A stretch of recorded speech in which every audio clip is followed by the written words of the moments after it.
Good morning. Today is Tuesday, September 18th. My name is Ryan and this is United News. Students parking in the lot without a displayed parking pass will be subject to a parking ticket issued by the Calgary Police Service.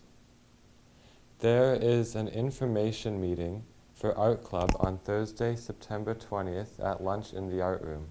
If you are interested in individual art workshops, creating murals, or group art projects, please come to the information meeting. No art experience is required.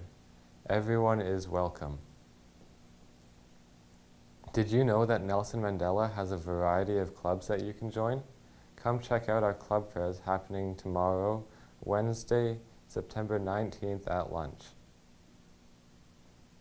Any students interested in spending March 21st to 25th on the west coast of Vancouver Island for an immersive and enriching experience at the Bamfield Marine Sciences Centre need to come and see Miss Donnelly in room 2154 as soon as possible to learn more about this exciting opportunity.